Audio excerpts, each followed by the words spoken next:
Bonjour à chacun, chacune. Voilà, je propose maintenant de mettre à l'écoute de la parole de Dieu. Après la pause que nous avons eue à Pâques, nous avons pris le temps de réfléchir à la mort et à la résurrection de notre Seigneur. Nous reprenons ce matin notre série de prédications dans le livre de l'Ecclésiaste. Ce livre, écrit il y a plus de 2800 ans, presque 3000 ans, est perturbant, dérangeant, en tout cas il ne nous laisse pas indifférents. Et surtout, ce livre semble moderne, tellement les observations qui sont faites, les dilemmes, les questions qui sont soulevées, résonnent dans notre société contemporaine. Voilà pourquoi nous devons aussi rester attentifs aux pistes de réponse que l'auteur de l'Ecclésiaste apporte à ces questions. Comment faire? Vers où se tourner? Où trouver du sens dans un monde soumis à la vanité? Dans un monde soumis à la futilité? Où ce qu'on pense gagner ne dure pas réellement, véritablement. Un monde finalement qui continuera à tourner, même lorsqu'on ne sera pas là. Nous qui nous croyons bien souvent indispensables. Et l'Ecclésiaste, dans ce livre, a très brièvement commencé à y répondre, après avoir fait ce constat de futilité, il a commencé à y répondre à la fin du chapitre 2, mais il le fera plus longuement dans ce chapitre 3 que nous allons maintenant lire. Donc je vous invite à ouvrir vos Bibles, donc dans le livre de l'Ecclésiaste. Si vous n'avez pas de Bible, n'hésitez pas à en chercher à l'arrière. Et donc ce chapitre se trouve à la page 436 pour ceux qui ont ces Bibles. 436 donc pour ceux qui ont ces Bibles. Ecclésiaste, chapitre 3. Et je propose de faire la lecture. Il y a un moment pour tout, et un temps pour toute activité sous le soleil. Un temps pour naître, et un temps pour mourir. Un temps pour planter, et un temps pour arracher ce qui a été planté. Un temps pour tuer, et un temps pour guérir. Un temps pour démolir, et un temps pour construire. Un temps pour pleurer, et un temps pour rire. Un temps pour se lamenter, et un temps pour danser.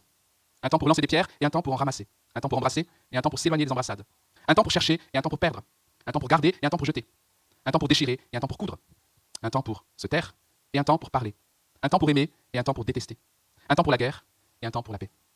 Mais quel avantage celui qui agit retire-t-il de la peine qu'il se donne? J'ai vu quelle occupation Dieu réserve aux humains.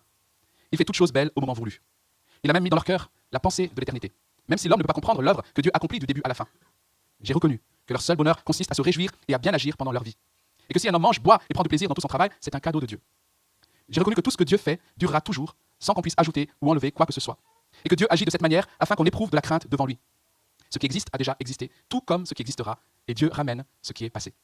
J'ai encore vu sous le soleil qu'à l'endroit désigné pour le jugement se trouvait la méchanceté, et qu'à l'endroit désigné pour la justice régnait la méchanceté.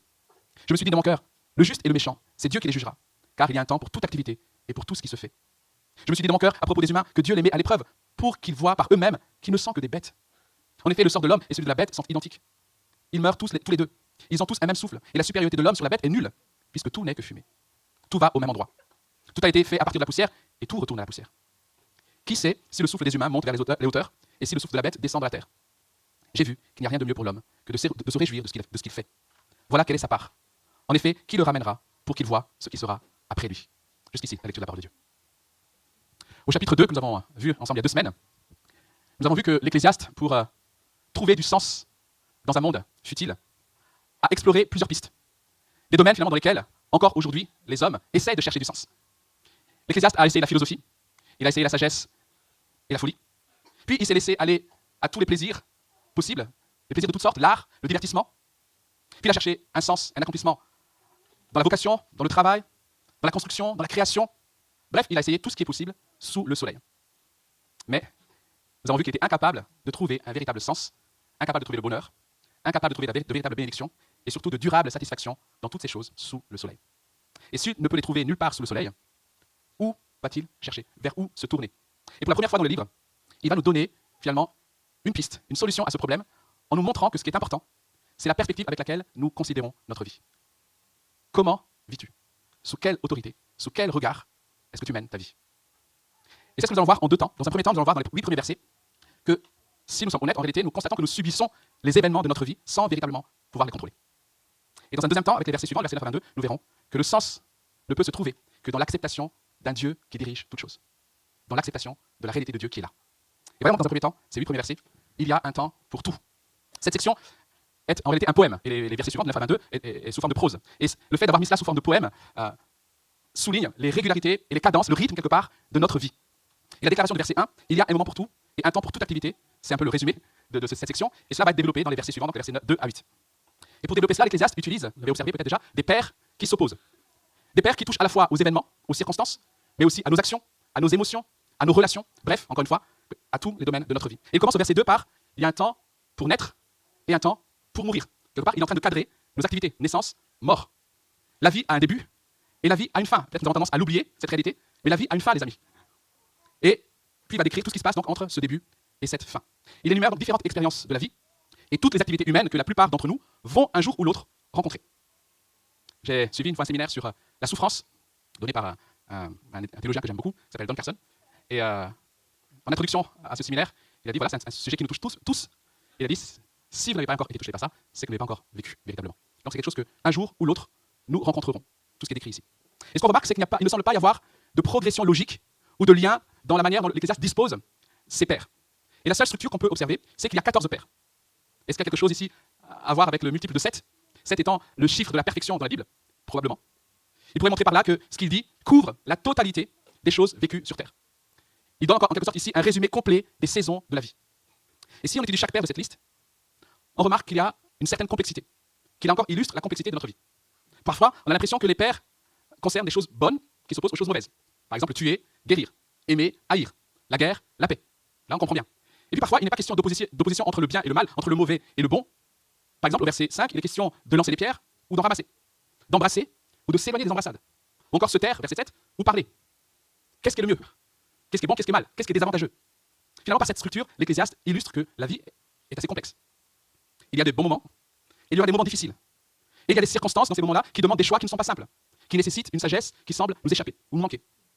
L'Ecclésiaste nous montre aussi ici que, bien que nous aspirions, et je pense que c'est le cas de chacun de nous, bien que nous aspirions à des bonnes choses, nous ne pourrons pas éviter les mauvaises. Il y a un temps pour tout. Tuer, démolir, pleurer, haïr, faire la guerre, tout cela, ce sont des moments de la vie que nous connaîtrons d'une manière ou d'une autre, et qui nous rappelleront, qui nous montreront peut-être d'une façon douloureuse que nous vivons à l'est d'Éden, finalement, loin de la présence de Dieu dans un monde soumis à la futilité. Et le fait qu'il n'y ait pas de logique chronologique, le fait qu'il n'y ait pas de but discernable dans l'ordre d'enchaînement de ces éléments, encore une fois, illustre le fait que nous n'avons aucun contrôle sur ces choses.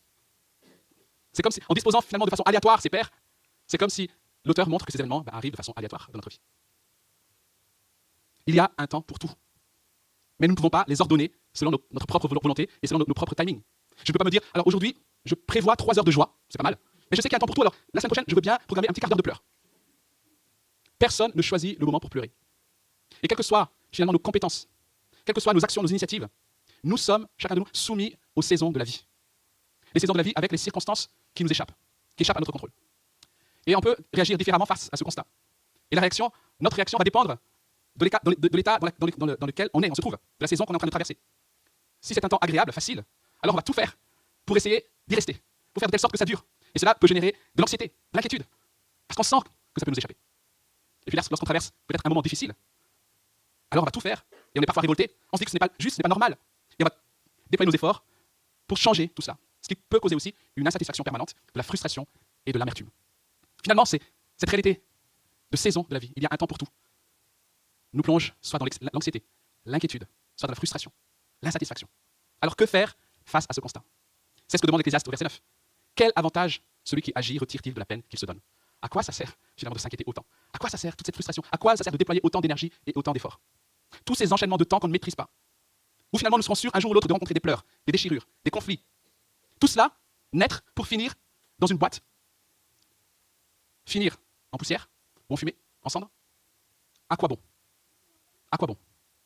Et cela nous conduit à notre deuxième partie, qui est sous forme de prose, les versets 9 à 22, où l'auteur nous propose une perspective, qui est sa perspective propre en tant que croyant.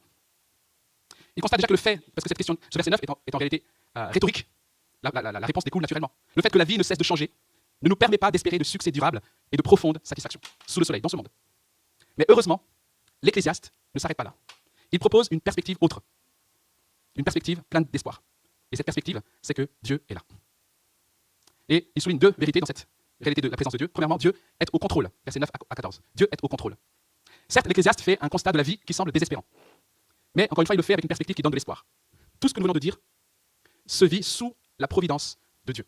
Alors peut-être pour les personnes qui ne sont pas habituées à ce terme providence, la providence, en français, en théologie surtout, c'est l'idée d'un Dieu qui contrôle toute chose, qui gouverne, qui régit toute sa création. Si nous essayons de vivre sans Dieu, et c'est peut-être le cas de certains ici, si nous essayons de vivre sans Dieu, les suites d'événements frustrants, les ruptures conjugales, la perte d'enfants, la perte d'emploi, les amitiés brisées, les trahisons, les manques, etc., n'ont aucun sens et ne nous sont d'aucun gain. À quoi ça sert tout ça? À quoi ça sert de naître, de souffrir et de mourir? Mais pour celui qui est en relation avec ce Dieu vivant, qui dirige l'univers, il n'y a pas d'événement dénué de sens que nous subirions de façon aléatoire. Donc il y a deux perspectives finalement, dans la manière de considérer notre vie. Le croyant comprend que tout se déroule sous la main d'un Dieu souverain, qui a un plan déterminé, un Dieu personnel, bon, qui est à l'œuvre dans ce monde et dans nos vies. Je ne sais pas si vous avez observé, mais en tant que parent, peut-être on observe davantage cela, les frustrations des enfants envers leurs parents. Ces frustrations viennent souvent du fait que les parents, il n'y a pas d'enfants ici malheureusement, ces frustrations viennent souvent du fait que les parents ont une vision plus grande de la vie, plus grande que leurs enfants. Une vision finalement que les enfants ne peuvent pas comprendre tout de suite. Ce qu'il faut manger, ce qu'il faut porter, quand aller au lit, où ils ont le droit d'aller, ce qu'ils n'ont pas le droit de regarder, leur rythme en quelque sorte, leur rythme de vie, leur style de vie, dans leur enfance en tout cas, tout cela est décidé par les parents. L'enfant n'en comprend pas toujours les raisons, et naturellement il peut trouver cela parfois injuste, et cela peut causer à son échelle, dans le temps qu'il vit, une frustration qui peut générer, qui peut provoquer en tout cas une souffrance émotionnelle. C'est pas juste. C'est nul.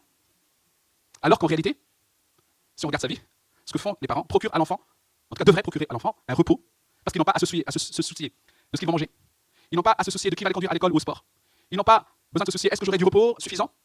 Est-ce que j'aurai des vêtements à porter? Tout cela est géré naturellement par les parents. Mais ça, ils ne s'en rendent pas compte. Ils ne voient que les frustrations. Chers amis, nous devons accepter d'être comme ces enfants, dans notre rapport à la providence de Dieu.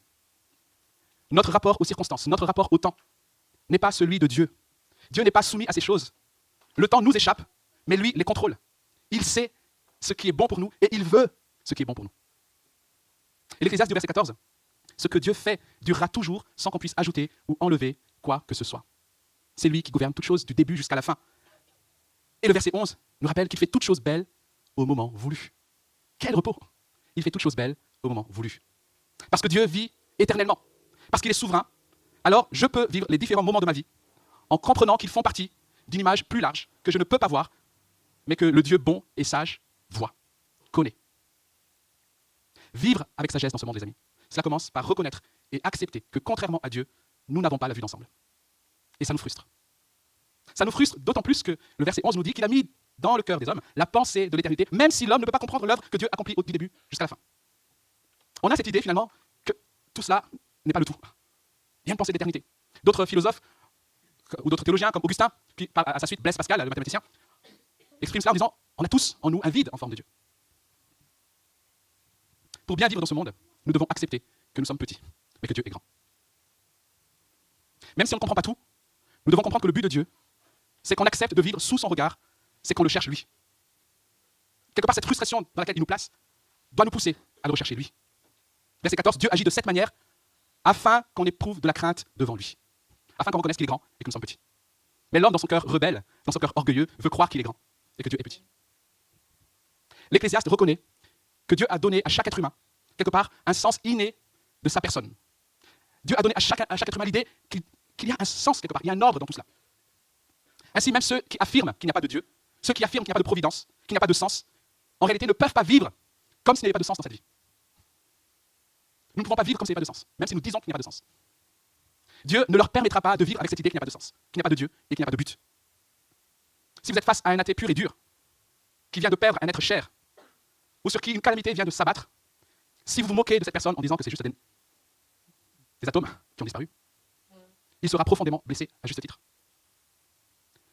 Cela n'aurait aucun sens s'il n'y avait pas de valeur morale dans ce qui s'est passé. En effet, pour que nos sentiments à juste titre, encore une fois, soient blessés, il faut qu'il y ait un univers moral et ordonné. On se dit non, il y a quelque chose qui ne va pas en fait. Il y a quelque chose qui ne va pas dans la bonne direction. Cet athée agit donc comme s'il y avait un sens. Et la raison pour laquelle il agit comme s'il y avait un sens, c'est parce qu'il y a un sens. Même s'il le nie. L'apôtre Paul, que j'ai cité pour ceux qui étaient là dimanche dernier, avec son discours dans l'aéropage à Athènes, lorsqu'il était face à des philosophes stoïciens et épicuriens, a dit ceci, acte 17, versets 26 à 27, en parlant de Dieu. Il dit ceci, il a déterminé la durée des temps et les limites de leur lieu d'habitation. Il a voulu qu'ils cherchent le Seigneur et qu'ils s'efforcent de les trouver en tâtonnant, bien qu'ils ne soient pas loin de chacun de nous. J'aime énormément ce passage de l'apôtre Paul au philosophe. Acte 17, 26 à 27. Il a voulu qu'ils cherchent le Seigneur et qu'ils s'efforcent de le trouver en tâtonnant. Au fond de nous, nous avons cette pensée d'éternité. Mais dans notre orgueil, nous ne voulons pas mettre le facteur Dieu dans l'équation. Ça, c'est la première réalité. Donc Dieu est au contrôle. Et la deuxième réalité, il y a un jugement à venir. Verset 15 et suivant. Il y a un jugement à venir. Il y a un temps pour naître. Il y a un temps pour mourir. Et c'est frustrant parce qu'en réalité, personne ne pourra échapper à cette mort-là. Et cela nous place même au même niveau que les animaux. le méchant, le juste, l'animal aura le même sort, la mort. Mais cette mort qui nous attend tous n'est pas la fin. Après la mort vient le temps du jugement. Et l'une des façons d'apprendre à vivre en nous préparant à mourir, c'est de réaliser que la mort signifie jugement. Et c'est une bonne chose, en fait. C'est une bonne chose à condition d'être sûr d'avoir été approuvé par Dieu. C'est une bonne chose parce que cela, finalement, donne du sens et du poids à celui qui est réconcilié avec Dieu, dans la mesure où les injustices subies, même en secret, seront un jour mises en lumière. Ce qui est passé, ce qui a été mis aux oubliettes par les hommes, n'est pas oublié par Dieu. Et c'est une bonne nouvelle. Parce que Dieu règne et vit toujours et qu'il jugera toutes choses. Ce que tu as pu subir dans ton parcours, que personne n'a vu ou que personne n'a reconnu, tout cela sera mis en lumière un jour. Parce qu'après la mort vient le jugement. Et l'Ecclésiaste nous dit très clairement que nous avons une merveilleuse raison de faire confiance à ce Dieu, quelque part hors du temps, et parfaitement juste, car Dieu ramène ce qui est passé. J'aime énormément cette expression, verset 15. Dieu ramène ce qui est passé. Cette métaphore, cette expression illustre l'idée d'un éleveur, d'un berger par exemple, qui va à la recherche d'une partie du troupeau qui s'est échappée, qui s'est perdue, et qui va le ramener au bercail. Dieu ramène ce qui est passé. Tous les événements de l'histoire humaine que le temps a chassés dans le passé et qui sont pour nous perdus à jamais, Dieu les ramènera dans son présent pour lui demander des comptes. Dieu ramène le passé. Et face à cette justice certaine, source d'espoir, la justice dans notre monde, finalement, ne produit que de la frustration. C'est comme si nous savons qu'il y a une réelle justice. Nous avons soif de cette réelle justice. Voilà pourquoi nous sommes insatisfaits de la justice que nous voyons dans ce monde. C'est ce que dit le verset 16. J'ai encore vu sous le soleil qu'à l'endroit désigné pour le jugement se trouvait la méchanceté, et qu'à l'endroit désigné pour la justice régnait la méchanceté. Nous vivons dans un monde qui n'arrive pas réellement à appliquer la justice. Au lieu de la justice et de la droiture se trouve la méchanceté. Et nous le constatons certainement aujourd'hui. Et nous le constatons même en haut lieu, dans différents domaines de la société. Et nous le ressentons, tout cela. Et cela peut et devrait nous révolter. Mais pourquoi est-ce que ça nous révolte? Pourquoi est-ce qu'on ne peut pas en être satisfait? Si vous croyez effectivement en un ordre aléatoire dépourvu de sens, vous n'avez pas réellement de réponse à cela. Vous ne pouvez pas réellement vous positionner. Parce que, à part votre éducation ou votre culture, finalement toute relative, vous n'aurez pas de point de référence pour déterminer ce qui est bon et ce qui est mal, et ce qui est mauvais. Moi, ce que je décide de ce qui est bon ou mauvais peut être l'inverse de celui qui est en face de moi. Comment va-t-on pouvoir s'entendre? Pourquoi est-ce que j'ai le droit de m'offusquer alors que c'est bon pour lui? Le bien et le mal, dans l'absolu, ne peuvent exister qu'avec un Dieu créateur, transcendant, ou alors ils ne peuvent être que relatifs. Alors comment se fait-il que nous soyons si viscéralement attachés à la notion de justice? Pourquoi le besoin, le désir de justice sont-ils en chacun de nous? Personne ne reste indifférent face à un tueur d'enfants. Et au-delà de la compassion pour les parents qui ont subi ce malheur, finalement c'est tout notre être qui réclame justice, qui crie justice. Nous ne sommes pas révoltés uniquement parce que les parents ont souffert, nous sommes révoltés parce qu'au fond de nous, profondément, nous croyons que cela est révoltant, que cela est injuste. On sait, peut-être inconsciemment, que le monde n'est pas censé être comme cela. Et la question se pose, y aura-t-il un moment pour la justice? La réponse est oui. Oui, les amis. Dieu tiendra compte de chaque injustice, de chaque moment et de chaque activité. Chaque acte qui a enfreint sa loi sacrée, chaque acte qui a altéré sa création, qui a endommagé les porteurs de son image que sont les hommes et les femmes, chacun de ces moments sera soumis au jugement de Dieu. Chaque larme, chaque soupir de douleur, que ce soit à cause des choses que j'ai commises ou des choses que j'ai subies, seront traités par le Dieu qui est la justice parfaite, la vérité parfaite, la miséricorde et l'amour parfait. C'est ce que dit l'Ecclésiaste au verset 17. Je me suis dit dans mon cœur, le juste et le méchant. C'est Dieu qui les jugera, car il y a un temps pour toute activité et pour tout ce qui se fait. Ainsi, le croyant, celui qui vit devant la face de Dieu, sous les cieux, qui est en relation avec Dieu, a une solution à l'injustice dans cette vie. C'est que Dieu juge tout. Mais entre-temps, celui qui nie Dieu, ou qui essaie de vivre en dehors de lui, qui essaie de se trouver un sens désespérément sous le soleil, pour lui, en réalité, il n'y a pas d'espoir. Le texte nous dit même qu'il n'y a pas de moyen de distinguer son existence et celle d'une bête. Et je conclus. Le message de l'Ecclésiaste n'est pas simplement que la vie est pleine de bons et mauvais moments et qu'il faut s'y faire. Le message, c'est plutôt que la vie est pleine de bons et de mauvais moments que nous ne pouvons pas contrôler, mais que l'organisation de nos vies fait partie d'un schéma plus large que Dieu contrôle. Savoir que Dieu est hors du temps, qu'il voit tout et qu'il finira par juger les justes et les méchants, m'évite d'essayer de contrôler tout ce qui m'arrive. Chacune des temps de notre vie, chacune des saisons de notre vie, chacune de nos actions seront examinées par Dieu. Mais en attendant, comment dois-je vivre? Tout d'abord, je dois m'assurer, je dois reconnaître plutôt, que les injustices et le mal que j'ai moi-même commis sont reconnus par Dieu, sont comptés par Dieu, et je devrais en rendre compte. Parce qu'on est prompt à regarder les injustices des autres. Mais cette réalité doit commencer par nous faire regarder nous-mêmes à nos propres injustices, au propre mal que nous commettons. Je devrais en rendre compte. Face à cette réalité, soit je mets ma foi en Jésus qui a payé à ma place sur la croix, soit il faudrait que je paye moi-même pour ces injustices dans l'éternité loin de Dieu. Ça, c'est la première chose. Je dois aussi réaliser que tout ne sera pas toujours ce que je vis en ce moment. Et c'est une bonne nouvelle, c'est l'impression de galérer. Mais c'est peut-être moins bon si on pense être dans la meilleure phase de notre vie. Au lieu de fonder tout mon espoir dans la saison que je traverse actuellement, ce que nous avons appris ce matin devrait nous préparer à la saison suivante, qui peut être soit un automne, soit un hiver. Est-ce que tu es prêt? Enfin, je dois apprendre à vivre et jouir du temps que Dieu donne, au lieu de courir après une satisfaction qui nous échappe. Quelque part, et c'est à cela que l'Ecclésiaste nous invite dans ce texte, c'est accepter la satisfaction comme un don de Dieu, pour aujourd'hui, pour maintenant. La satisfaction vient, quel que soit ce que nous vivons en ce moment, la satisfaction vient quand on réalise qu'on est une créature limitée dans le temps et que Dieu, lui, est le créateur éternel. La satisfaction s'installe dans mon cœur lorsque j'accepte les limites de mon existence de créature et que j'accepte les saisons de ma vie comme venant de ses mains bonnes et sages. Même si, sur le moment, il y a une vraie frustration. Accepter ces choses est un don de Dieu aussi. Car par nos propres forces, livrés à nos propres désirs, nous en sommes incapables.